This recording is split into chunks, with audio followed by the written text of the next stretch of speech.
Olá, o CNJ, a Justiça da Justiça, oferece agora o programa que liga você ao judiciário em todo o país. É o nosso link CNJ.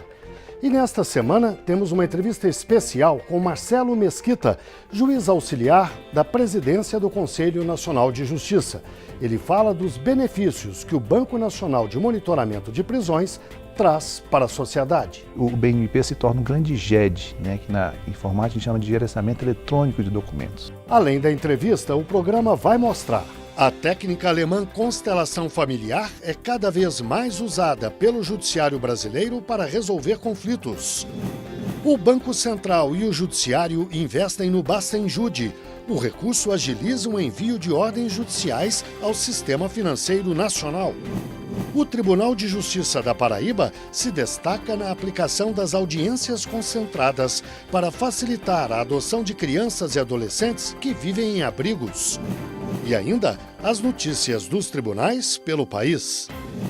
O Link CNJ começa com uma reportagem sobre a chamada constelação familiar, uma técnica alemã cada vez mais usada pelo judiciário brasileiro para a solução de conflitos.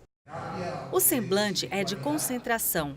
Todos prestam atenção ao terapeuta, especialista em constelação familiar, técnica de autoconhecimento e cura, que vem promovendo transformações importantes nos presos que frequentam o projeto da ACUDA, a Associação Cultural e de Desenvolvimento do Apenado e Egresso, uma referência em ressocialização em Porto Velho, Rondônia. A ONG, que sempre contou com o apoio do Judiciário, surgiu do espetáculo Bizarros, em 1998. A peça foi um impacto. A própria vivência dos presos no mundo do crime foi transformada e refletida por um público que chegou a mais de 50 mil espectadores. Se tornou um exemplo de que sim, é possível ressocializar por meio da arte. Eu fiquei mobilizado com a baixa autoestima daqueles indivíduos e uma falta de identidade. Nós temos aqui um roteiro pronto, onde eles serão atores que vão representar o próprio histórico.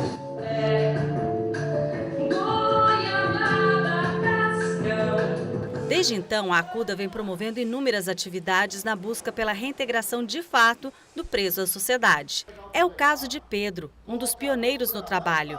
Ele foi um dos atores da peça revolucionária. Ao longo dos anos, participou das inúmeras terapias aplicadas em centenas de reeducandos. Hoje, já livre, é terapeuta formado e continua trabalhando na ACUDA, como vários egressos que passaram por aqui. É muito bonito você ver o ser humano de onde ele está cru e começando a caminhar e aprendendo, e a família dele vai modificando, o trabalho dele a responsabilidade dele vai aumentando, é muito prazeroso. No mundo do crime não, ele chega, ele arrebenta tudo, faz do jeito que ele quer, mas ele se arrebenta de uma vez também. E o caminho do bem não, são passos lentos, mas são passos firmes. Então na minha vida eu vivo um passo de cada vez, entendeu? Hoje eu estou aqui e amo o que eu faço. A ACUDA lança um olhar diferente sobre aqueles que cumprem pena. Dá oportunidade com atividades laborais, artísticas e sociais.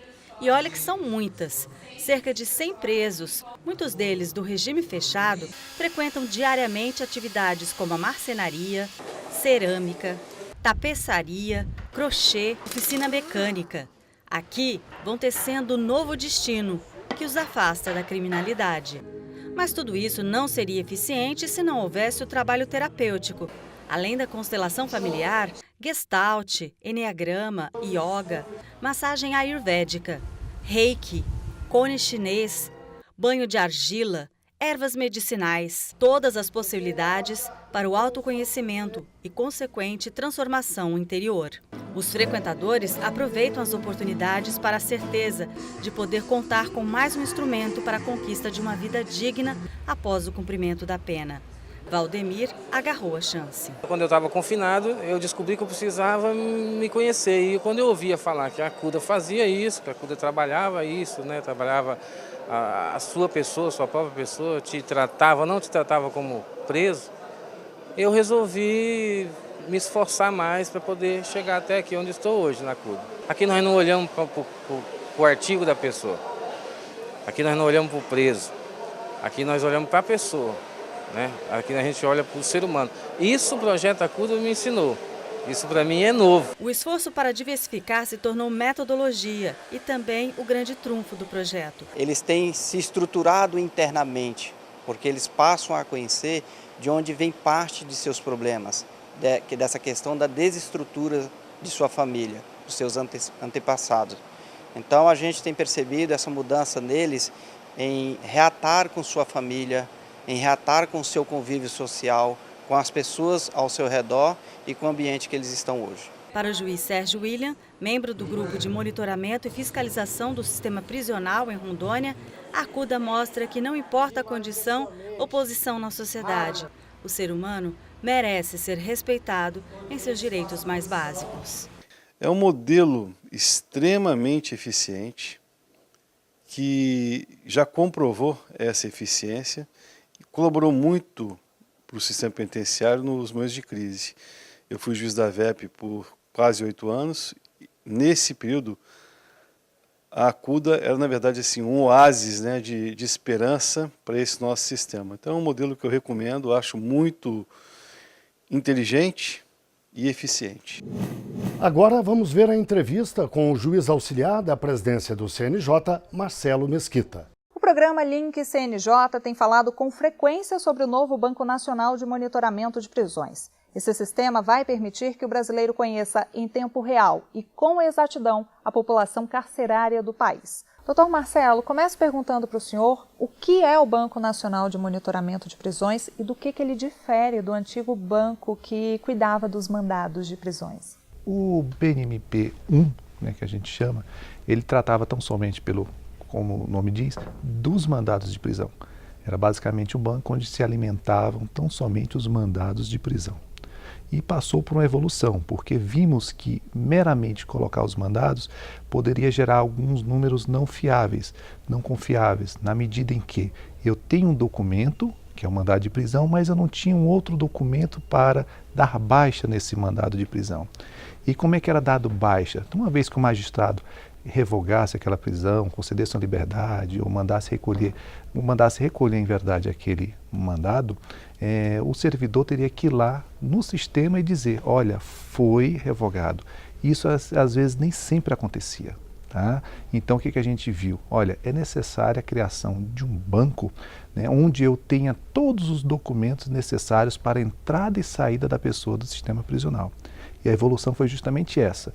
Não temos tão somente mandados de prisão, temos alvará de soltura, contramandados de prisão, certidões de cumprimento, guias de recolhimento, de modo que o servidor não precisa fazer nenhuma intervenção manual no sistema. É a tecnologia como grande aliada? O sistema extrai metadados. O que são metadados? São dados sobre dados. Então, alguns dados sobre aqueles documentos, o sistema consegue inferir e consegue, com isso, dizer que aquele documento já foi baixado, por exemplo.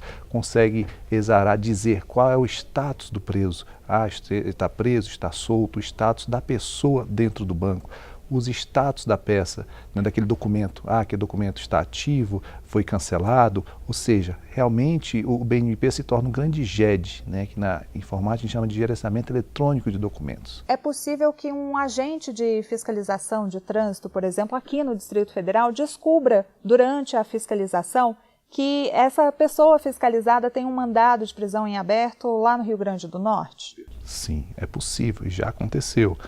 O BNMP-1 ele não atendia, não tinha no escopo dele, no objetivo, não contemplava os mandados de prisão por alimentos, o mandado civil por alimentos. Já o BNMP-2 já o faz. E já aconteceu isso, fora cadastrado em São Paulo um mandado por alimentos e um cidadão foi preso no Rio de Janeiro numa blitz. Então, realmente, essa é uma grande vantagem do banco. É possível que se tenha esse censo carcerário até meados do ano? Depende muito do perfil do tribunal, né? Temos tribunais que realmente abraçaram o projeto, né? Compreenderam a necessidade e esse projeto que a ministra Carmen Lúcia tem, que ela traz com muita prioridade, e colocaram uma força de trabalho interessante, chamaram seus magistrados e, por exemplo, o estado do Goiás conseguiu cadastrar em menos de 2 meses 18 mil presos. Então, realmente é uma adesão muito grande e concluiu o trabalho, assim como concluiu Roraima, concluiu também em Sergipe, ou seja, realmente os tribunais estão correndo atrás. Claro que um ou outro, pela sua maior dimensão, dificuldades e tal, vai demorar um tempo maior ou menor.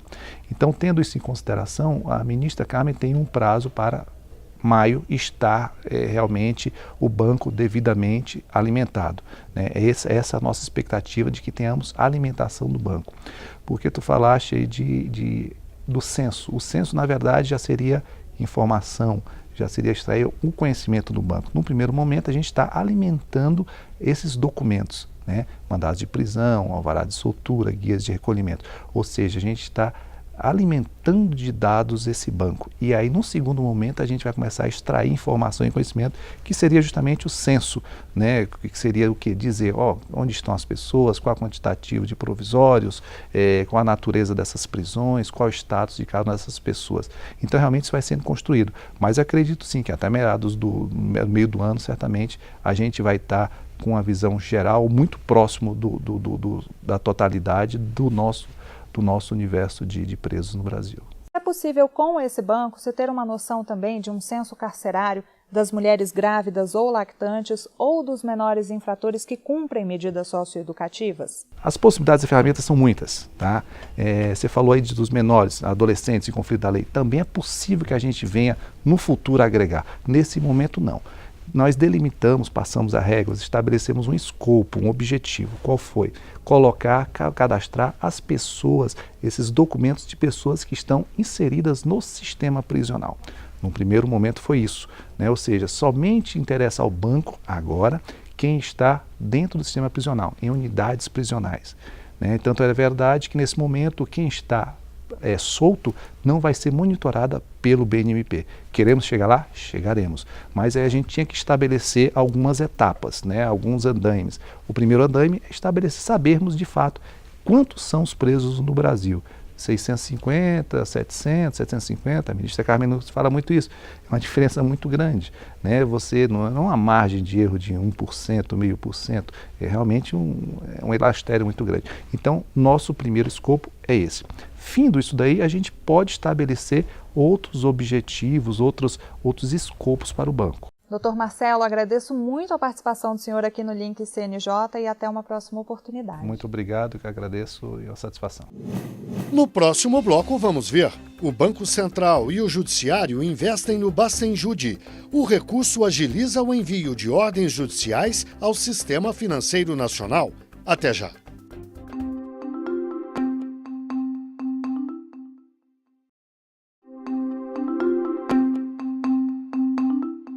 O Link CNJ está de volta e fala agora do Bacenjude. A reportagem é da Fernanda Muirayat. Fernanda.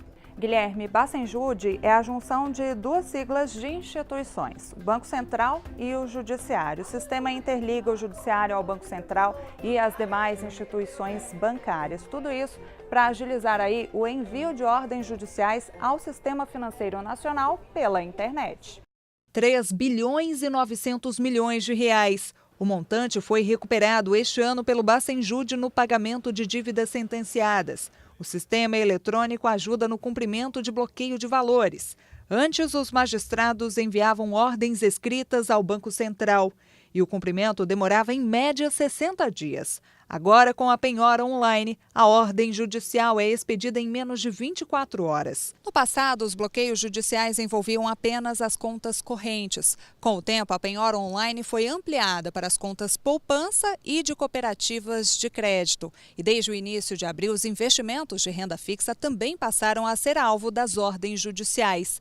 A medida é mais uma evolução do Bacenjude. O bloqueio, então, pode ser feito tanto em investimentos de renda fixa pública com títulos do Tesouro Nacional, como em investimentos de renda fixa privada, com títulos como letras de crédito da agricultura e letras de crédito imobiliário. E não apenas bancos vão cumprir as ordens judiciais. E agora, em 2018, final do ano de 2017 e 2018, também foram inseridas as distribuidoras de títulos imobiliários e as corretoras de títulos imobiliários e sociedades de créditos, e isso dá uma amplitude maior para que seja vasculhado os ativos que os devedores do Poder Judiciário possuem para efeito de penhora e cumprimento das obrigações judiciais. Até o fim do ano, o serviço vai ser ampliado. Deve pegar também as rendas variáveis, aquelas relacionadas ao mercado de ações. A tendência com as inovações é que a recuperação de ativos aumente. As evoluções que o sistema tem feito nos últimos anos, elas estão sempre correndo atrás de artifícios e subterfúgios que os próprios devedores vão construindo para tentar escapar das amarras que tem o sistema Bacenjude. Quanto mais eles vão tentando escapar, o sistema vai tentando evoluir para fechar essas brechas e dar maior efetividade ao próprio sistema. 80 milhões de processos estão em tramitação em todo o país, mais da metade em fase de execução. As justiças do trabalho, federal e estaduais são as que mais usam o Bacenjude. Vamos tratar agora das audiências concentradas. Fernanda, o que é isso? As audiências concentradas, Guilherme, são uma determinação do Conselho Nacional de Justiça para facilitar a adoção de crianças e adolescentes que vivem em abrigos. E o Tribunal de Justiça da Paraíba tem se destacado nessa iniciativa. 2 adolescentes, 2 sonhos em comum. Aos poucos, estas meninas tentam reconstruir a vida, apagam um passado de abandono e projetam um futuro de conquistas. Lá para frente eu vou terminar meus estudos e entrar para adoção, se Deus quiser, fazer teatro, jornalismo. Para quando eu crescer ter minha família e que essa família que pode será me adotar, seria uma família boa, que me ajudasse, que desse carinho também. De um carinho que eu nunca tive quando a minha mãe estava comigo. Passei por 3 abrigos já, desde pequenininha moro em abrigo. Faço 2º ano do ensino médio já, né? Já estou concluindo a faculdade, quero seguir minha carreira como música, com meu instrumento de violoncelo, né? E vai que dê certo, né? Tô indo aí devagarzinho e construindo meus sonhos. Elas buscam a adoção tardia nesta casa de acolhimento visitada pela Coordenadoria da Infância e da Juventude em João Pessoa. São inúmeros os casos assim, mas nem todos terminam com crianças indo para casa, acompanhadas dos novos pais. Só vai para a destituição quando esgota todos os recursos de permanecer na família natural, a família extensa. Então foi feita essa variação e essas crianças estão na instituição há mais de 3 anos. Então não é justo essa criança perder a vida dentro da instituição, onde ela teria direito de ter uma família. E então, acontecendo esse caso, o Ministério Público vai ingressar com a ação de destituição do poder familiar e o setor de adoção da Vara da Infância vai procurar casais que tenham o perfil aproximado daquela criança para que a adoção aconteça com sucesso. Numa tarde, o Tribunal de Justiça paraibano conseguiu fazer 91 audiências concentradas. Elas foram determinadas pelo Conselho Nacional de Justiça há 5 anos. Devem acontecer pelo menos uma vez a cada 6 meses. Além de crianças e adolescentes, alguns pais biológicos desses meninos e meninas foram ouvidos. Todos esses atores, todos esses agentes fazem parte da audiência concentrada. Então eles são chamados porque de alguma forma eles podem contribuir. Então se há necessidade de uma casa, a Secretaria de Habitação entra em ação. Há necessidade de tratamento de saúde, a Secretaria de Saúde entra em ação. E assim sucessivamente. Todos nós, unindo as forças, a gente consegue resolver esses problemas que são enfrentados por essas crianças e adolescentes. A intenção com a mudança das regras do Estatuto da Criança e do Adolescente é fazer essas audiências concentradas trimestralmente. Com isso, o tempo de acolhimento dos menores também deve diminuir. Significa dizer que estão dando celeridade para que a criança não fique dentro da instituição, para que a coisa aconteça com mais fluidez e a criança não consiga uma família, ou volte para a sua família de origem, ou que consiga ser adotado. Nós vimos aqui hoje, nessas audiências concentradas, que muitos desses adolescentes manifestaram o desejo de serem adotados. E é isso que a gente vai tentar conseguir para eles, né? Que eles tenham esse sonho realizado e que, consequentemente, é o sonho também da gente. É hora do nosso quadro Oitiva. Hoje nós perguntamos: qual o limite para a admissão de uma causa nos juizados especiais cíveis, também conhecidos como juizados de pequenas causas? Alternativa A: o limite é proporcional à renda das partes envolvidas, mas não pode ultrapassar 10% do total. B: não existe limite, desde que as partes demonstrem disposição para o diálogo e facilitem a tramitação. Letra C: As causas nos juizados especiais podem ir até 40 salários mínimos. E se o valor não ultrapassar 20 salários, nem é preciso contratar um advogado. A resposta certa você vai ver a seguir. E você vai ver também as notícias do CNJ e de tribunais pelos estados. Até já.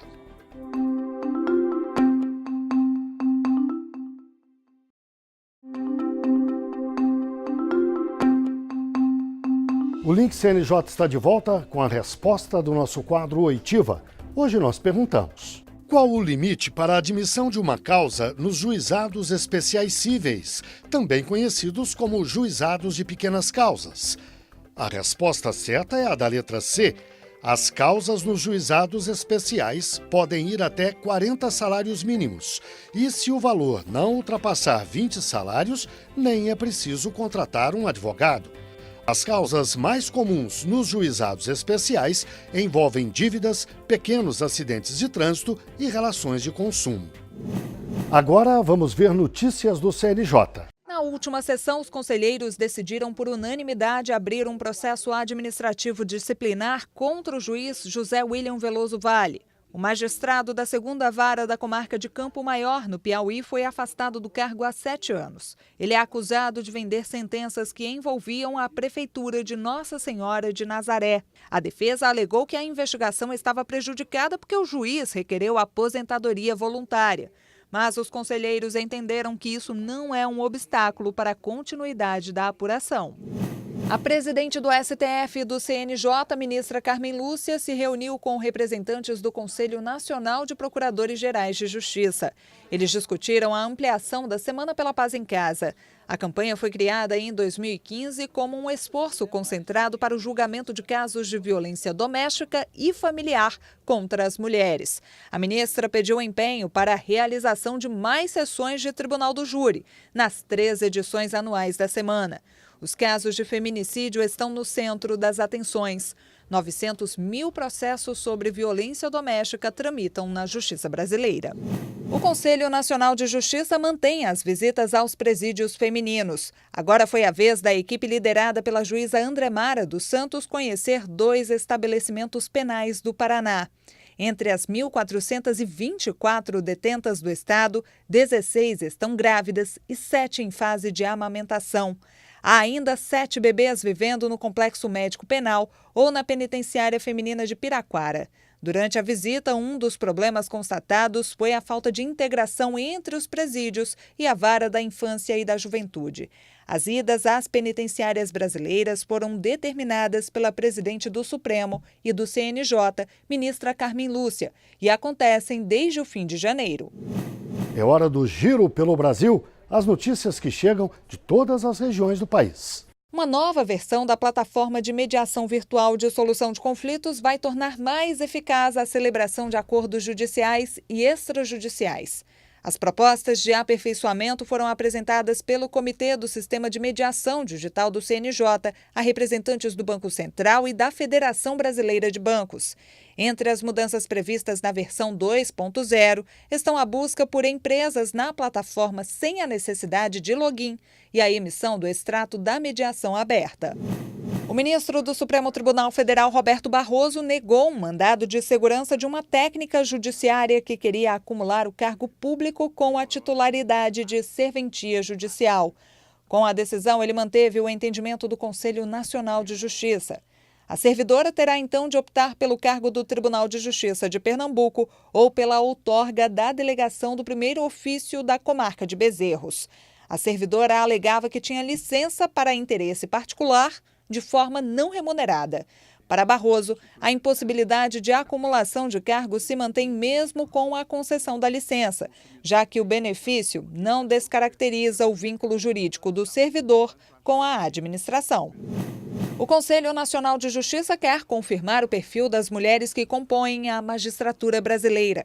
Há 5 anos, elas representavam quase 36% do total e estavam concentradas nas justiças do trabalho, estadual e federal. A coleta de dados para o novo levantamento já começou e o resultado será divulgado em breve. Este censo da magistratura é feito pelo Departamento de Pesquisas Judiciárias e é baseado nas informações de 18 mil magistrados do país. Entre eles estão juízes, desembargadores e ministros. A gente sabe que todo ano a gente tem que fazer imposto de renda, isso é um fato. O que a gente não sabe, o que nem eu sabia, é que a gente pode doar e usar parte desse imposto de renda para fazer o futuro de muitas crianças melhor e mais promissor. Isso não custa absolutamente nada para você. Faça como eu, faça como nós e declare seu amor. O recado das duas atrizes faz parte da campanha Declare o Seu Amor. A intenção é sensibilizar os contribuintes para a doação de parte do imposto de renda aos fundos dos direitos da criança e do adolescente. A campanha, idealizada pelo Tribunal de Justiça de Rondônia, foi lançada em março e quer tocar os 29 milhões de brasileiros que precisam acertar as contas com o leão este ano. É possível destinar até 3% da parcela do tributo da pessoa física e 1% da pessoa jurídica, por meio da dedução imediata. O recurso é repassado para programas municipais e entidades não governamentais. A verba incentiva ainda campanhas de adoção e ajuda na capacitação de conselheiros tutelares. O prazo para entregar a declaração à Receita Federal termina nesta segunda-feira, 30 de abril. É hora do nosso quadro O que é a Justiça para você? Justiça para mim é o cumprimento das leis, a preservação da garantia de todos e o combate à desigualdade. Justiça para mim é o equilíbrio das relações sociais, relações interpessoais e o respeito às garantias, às liberdades, aos direitos individuais de cada cidadão. Esta edição do Link CNJ termina aqui. Na semana que vem, voltaremos com outra edição inédita na quinta-feira, às 9h30 da noite. E o programa tem reprises, aos sábados, 12h30. Às terças-feiras, 7h30 da manhã. Muito obrigado pela audiência e até o próximo. CNJ, a Justiça da Justiça.